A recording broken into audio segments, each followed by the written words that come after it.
Olá a todos, sejam bem-vindos ao canal Cardio Trials. Aqui você fica por dentro do que há de mais moderno e relevante dentro da cardiologia. Antes de começar esse vídeo, peço só que se inscreva no canal e ative a notificação no sininho para que você ajude a crescer o canal e seja informado quando a gente for lançar um vídeo novo.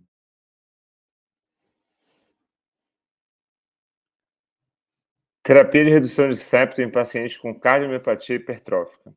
Então, quando indicar essa intervenção no nosso paciente que tem uma cardiomiopatia hipertrófica, né? Quando indicar a terapia de redução de septo, seja ela por alcoolização septal ou por miectomia? Quando indicar uma intervenção ou outra e para qual perfil do paciente essa intervenção tem esse benefício, né? Então, seja em diretrizes americanas ou europeias ou mesmo na brasileira, a gente parte sempre da mesma premissa nesse perfil de paciente. Na avaliação clínica, se esse paciente é assintomático, esse paciente então não teria indicação de intervenção, né? Aquele paciente a gente pode seguir periodicamente, repetir os exames, a avaliação clínica e individualizar aí a condução desse caso. Agora, se o paciente é sintomático, aí sim vale a pena a gente lançar mão das medicações. E aqui, pessoal, a gente não tem um arsenal muito grande de medicações para manejar esse paciente clinicamente, né? A gente tem basicamente o beta-bloqueador, que vai então aumentar o tempo diastólico, facilitando aí o relaxamento cardíaco e o aumento da pré-carga para melhorar o débito cardíaco nesse paciente com hipertrófica. A gente tem aí, nos pacientes que não respondem muito bem ao beta-bloqueador, a opção do bloqueador de canal de cálcio, também para controle de frequência. E a gente tem os diuréticos, naqueles pacientes que são hipervolêmicos, que a gente ajuda a diminuir as pressões de enchimento. Então, basicamente, a gente tem esse arsenal de medicações para esse perfil de paciente. Naturalmente, depois dos novos estudos com o estudo Explorer e o Valor, a gente tem aí algumas coisas a respeito do Mavacantem, só que ela ainda não é uma realidade aqui no Brasil, então não vamos entrar no mérito nesse tópico, mas vai ser tópico sim de uma outra aula que a gente está preparando para vocês. Então, se esse paciente, já com as medicações, se mantém sintomático, classe funcional 2, 3 ou 4, aí entra então nos pacientes que têm uma forma obstrutiva entre as opções de terapia de redução de septo, que seria basicamente miectomia ou alcoolização septal. A gente tinha também, antigamente, a colocação de marca-passo com indução da dissincronia para redução ali do gradiente na via de saída do ventrículo esquerdo, mas essa é uma técnica pouco utilizada atualmente, mesmo porque você induz uma dissincronia para poder tirar o septo ali da frente na hora da sístole e diminuir o gradiente desse paciente. Então, não seria das mais elegantes indicações para esse perfil de paciente, por isso a gente fica basicamente com a miectomia e a alcoolização septal.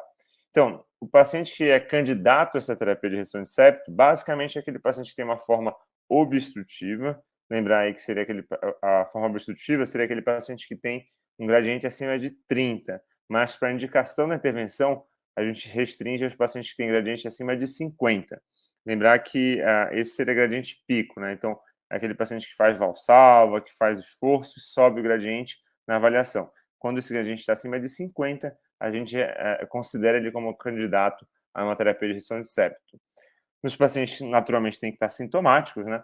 Então, a classe funcional 2, 3 ou 4, e tem que estar refratário às medicações habituais. Então, o paciente candidato é aquele que tem uma forma obstrutiva com gradiente acima de 50, está sintomático, classe funcional 2, 3 ou 4, a despeito das medicações de uso habitual para tratamento hipertrófico. Então, esse seria o perfil de paciente que a gente vai indicar.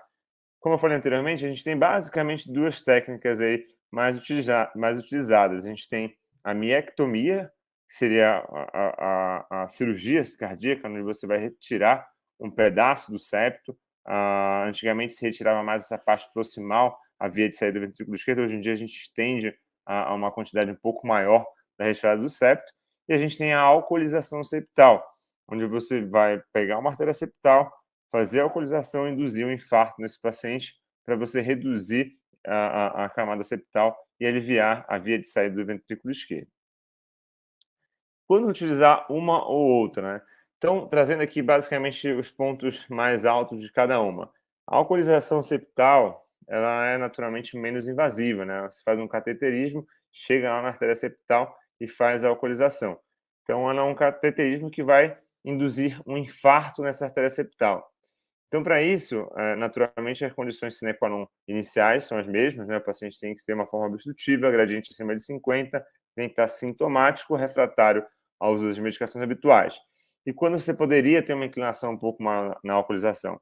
Então, aqueles pacientes que têm um alto risco cirúrgico, você está querendo evitar a cirurgia nesse paciente, aquele paciente que tem um septo menor que 30. Então, esse é um paciente também que é um bom candidato, porque aqueles septos muito grandes, a alcoolização septal, via de regra, não funciona muito. Então, para você colocar um paciente para uma alcoolização, tem que ser um septo menor que 30.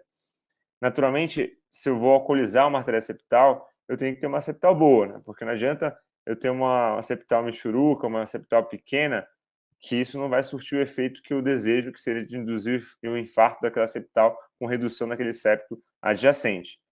E, naturalmente, se eu vou induzir um infarto, se o septo tiver muita fibrose, em última análise, o infarto que eu quero induzir é gerar fibrose, se esse septo já for muito fibrosado, também não seria um bom candidato, né? Então, o paciente candidato ideal aqui para alcoolização, se é que a gente pode dizer assim, seria um paciente que tem um septo menor que 30, que tem uma artéria septal boa e que tem pouca fibrose no septo. Então, esses seriam os pontos mais relevantes para a gente frisar aqui na alcoolização septal.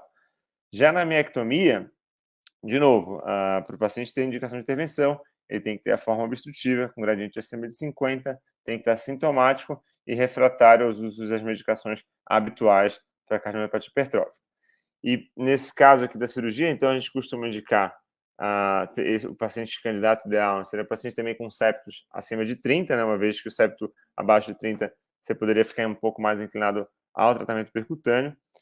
O paciente tem alguma outra cirurgia cardíaca indicada, ou seja, aquele paciente que tem uma insuficiência mitral associada, seja porção, seja uma insuficiência mitral primária, que tem indicação cirúrgica, naturalmente, se eu vou fazer uma cirurgia por conta da válvula, eu vou também optar por fazer a cirurgia de miectomia nesse perfil de paciente.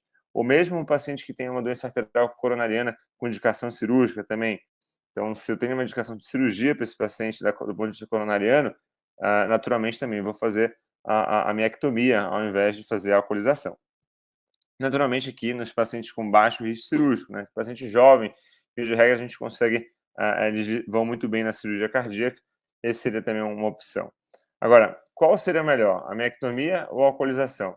Então, essa, na verdade, é uma resposta muito complicada de se dar assim, de maneira objetiva, até porque a gente tem que individualizar caso a caso, paciente a paciente, qual é o desejo do paciente, qual é a expertise do centro cirúrgico, qual é a expertise da hemodinâmica. Então, é um caso de se individualizar, mas, de maneira geral, as diretrizes têm antecipado que os melhores resultados têm sido vistos na miectomia. Mas, assim, não tem nenhum estudo head-to-head comparando uma com outra, mas em avaliações de cortes separadas, a taxa de complicações nas duas é pequena. Quando a gente fala em complicações aqui, a gente basicamente fala em CV, especialmente na cirurgia, e BAVT, especialmente na alcoolização, mas são incidências pequenas. E aqui, basicamente, na verdade, a gente tem que avaliar muito a expertise do centro, o desejo do paciente e via de condução com o seu paciente de maneira pouco paternalista e mais compartilhada para qual seria a melhor intervenção para esse perfil de paciente. Mas trouxe aqui os substratos mais necessários para a gente poder facilitar essa tomada de decisão.